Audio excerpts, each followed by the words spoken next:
C'était un soir de novembre, peu de temps après la mort de ma mère. Je rangeais des photos et j'espérais pas la retrouver. J'attendais rien de ces photographies d'un être devant lesquelles on se le rappelle moins bien qu'en se contentant de penser à lui. Ça, c'est de Proust. Moi, je savais bien que par cette fatalité, qu'il en est trait les plus atroces du deuil, que j'aurais beau consulter ces images, je pourrais jamais plus me rappeler ces traits. Les appeler tout entiers à moi. Ces photos où l'on voit ma mère jeune marcher sur une plage des Landes et où je retrouvais sa démarche, sa santé, son rayonnement. Ces photos que j'avais d'elle, je pouvais même pas dire que je les aimais.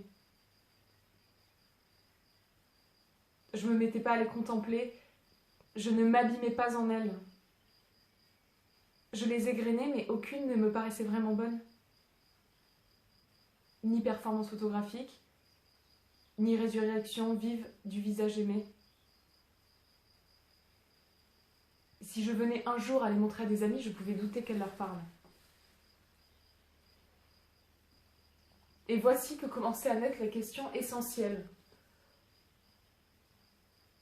Est-ce que je la reconnaissais ?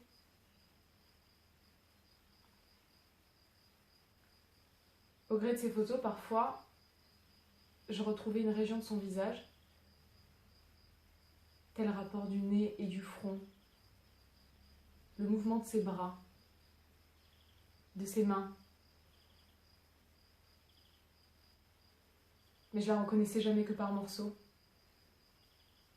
C'est-à-dire que je manquais son être. Et que donc je la manquais toute.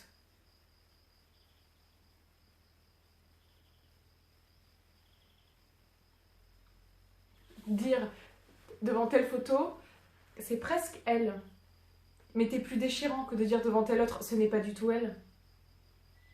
Le presque, régime atroce de l'amour, mais aussi statut décevant du rêve. C'est pourquoi je hais les rêves. Car je rêve souvent d'elle.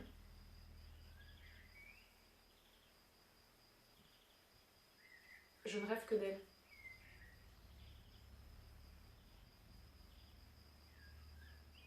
Dans chacune de ces photographies de ma mère, il y avait une place qui lui était réservée, préservée. La clarté de ses yeux,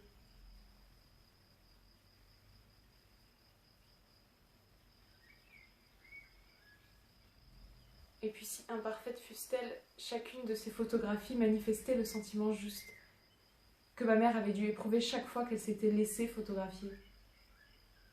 Car ma mère se prêtait à la photographie. Elle réussissait cet obstacle de se placer devant l'objectif, avec discrétion.